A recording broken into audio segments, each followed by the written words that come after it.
Ya, jadi baik, selamat malam. Jumpa lagi dengan saya.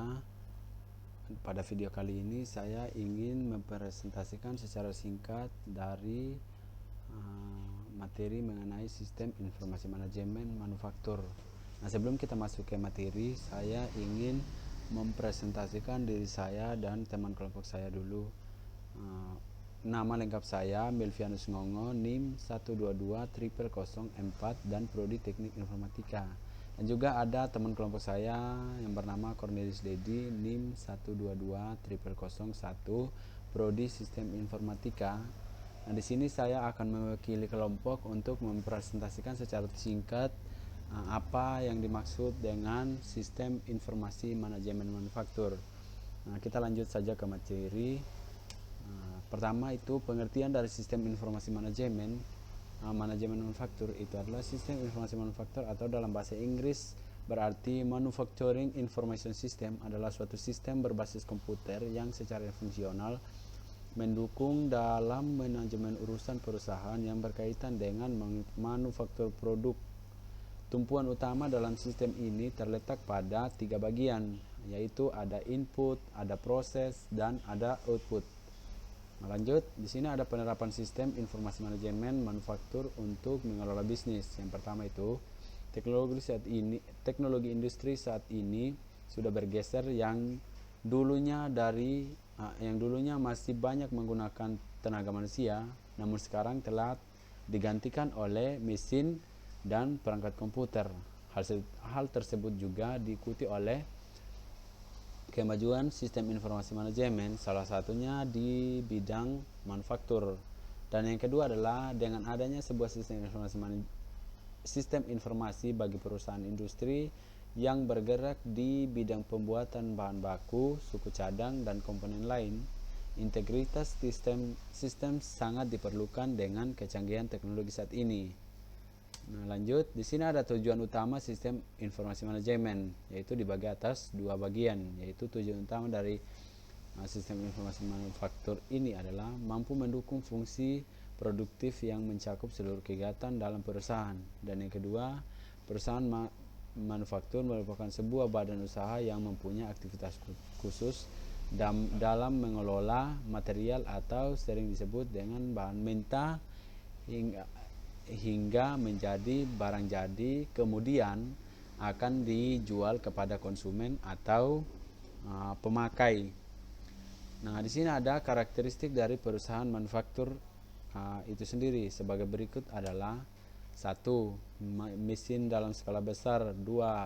Terdapat biaya produksi. 3. Pengolahan material dalam hasil produksi. Di sini ada juga jenis model sistem informasi manajemen manufaktur, yaitu yang pertama input data atau informasi, yang kedua data internal, dan yang ketiga data eksternal, yang dimana input data atau informasi adalah berarti memasukkan informasi baru yang berasal dari dalam maupun dari luar, atau internal dan eksternal. Data internal itu sendiri adalah seluruh informasi yang mendukung setiap proses keseluruhan, meliputi material, mesin, transportasi, sumber daya manusia atau sering disebut dengan SDM, juga frekuensi perawatan, dan masih banyak lagi. Nah, juga di sini yang ketiga adalah data eksternal. Data eksternal itu sendiri adalah merupakan informasi yang sifatnya berasal dari luar perusahaan, namun di mana mendukung setiap proses pengolahan data untuk menghasilkan informasi yang bermanfaat. Nah, lanjut, di sini ada subsistem inputnya. Sebenarnya ada begitu banyak subsistem input dari manajemen manufaktur, namun di sini saya hanya mengambil beberapa subsistemnya. Atau apa sih itu subsistem? Kalau dalam kata lain, subsistem itu adalah sebuah database atau sebuah aplikasi yang digunakan dalam informasi manufaktur. Nah, di sini yang pertama saya ambil sistem informasi akuntansi, yang dimana digunakan untuk mengumpulkan data internal yang dapat menjelaskan terkait operasi manufaktur dengan data transaksi perusahaan serta supplier, contohnya pegawai. bagian produksi memasukkan data ke dalam sistem dengan menggunakan media yang mampu dibaca baik oleh mesin maupun perangkat keyboard. Yang kedua, subsistem intelijen manufaktur, yaitu digunakan untuk mengetahui perkembangan terakhir mengenai mengenai sumber material, pekerja, dan mesin. Namun di sini ada beberapa komponen penyusun dari subsistem intelijen tersebut. Yang pertama yaitu informasi pekerja, sistem informal, pengumpulan data lingkungan, pengujian data, pemeliharaan data, keamanan data, dan yang terakhir adalah pengambilan data dalam bentuk sebuah laporan. Nah, di sini ada subsistem industrial engineering atau IA. Ini adalah sebuah subsistem industrial engineering, merupakan sistem yang terlatih khusus untuk dapat mempelajari mengenai operasi dalam manufaktur dan membuat mekanisme perbaikan. Di sini selain subsistem input,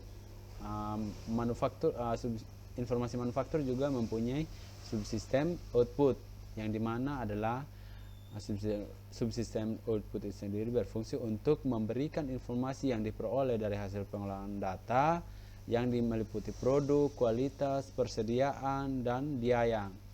Nah, di sini ada beberapa contoh yang saya ambil. Sebenarnya ada begitu banyak subsistem output, namun saya hanya ambil beberapa. Yang pertama itu subsistem produksi, yang kedua subsistem persediaan, yang ketiga subsistem biaya, dan yang keempat ini di subsistem biaya juga dibagi atas dua bagian, yaitu biaya pembelian dan biaya pemeliharaan. Nah, di mana biaya pembelian terjadi karena pemesanan bahan material, contohnya biaya telepon, sekretaris, formulir pemesanan, dan sebagainya. Namun di biaya pemeliharaan dianggap sebagai presentasi biaya tahunan. Barang meliputi biaya kerusakan, pencurian, pajak, dan asuransi. Dan yang terakhir adalah subsistem kualitas. Terkait dengan subsistem kualitas meliputi biaya waktu, kualitas, pemeliharaan supplier, dan performa kerja. Fungsi dari subsistem kualitas itu sendiri digunakan untuk mengukur kualitas dari material saat diubah. Di sini ada kita lanjut di manfaat sistem informasi manajemen manufaktur, yaitu untuk dapat menunjang peningkatan produksi dan keuntungan perusahaan dari penerapan sistem informasi manufaktur. Yang pertama itu arsip dari perusahaan lebih terstruktur karena telah menggunakan sistem basis data atau sering disebut dengan database. Yang kedua, hasil produksi perusahaan menjadi lebih efektif, tepat waktu, dan dukungan dari perangkat komputer yang terintegrasi dengan sistem informasi manajemen. Yang ketiga, perusahaan dapat lebih cepat untuk memperoleh informasi yang relevan, aktual, dan terpercaya. Dan yang terakhir adalah dengan menggunakan teknologi berupa bantuan fisik robotik, maka hasil produk menjadi lebih cepat daripada menggunakan tenaga kerja manusia secara langsung. Itu jauh beda ya, hasil pekerjaan robot dengan hasil pekerjaan manusia dengan secara langsung atau menggunakan tenaga manusia. Lanjut, di sini ada contoh dari sistem informasi manajemen manufaktur, yang dimana adalah di sini ada database-nya. Namun sebelum database ada sistem informasi akuntansi, yang tadi itu subsistemnya. Namun di dalam subsistem akuntansi ada sumber internal dan sumber eksternal, yang dimana sumber internalnya adalah subsistem industrial engineer dan sumber eksternal adalah subsistem intelijen manufaktur. Namun setelah itu masuk ke database dan kemudian diproses lagi menjadi subsistem produksi, subsistem persediaan, subsistem kualitas, subsistem biaya. Kemudian diteruskan ke pemakai atau konsumen. Nah, di sini kesimpulannya ialah sistem informasi manufaktur merupakan bagian dari informasi manajemen yang berfungsi untuk membantu perusahaan dalam pengolahan aktivitas produk manufaktur agar berjalan dengan sistematis, termonitoring untuk dapat menerapkan sistem informasi dengan baik. Pastikan telah mempunyai spesifikasi perangkat, komponen yang memadai, serta manajemen sumber daya manusia yang berkualitas untuk mengoperasikan sistem dengan baik. Namun kesimpulannya adalah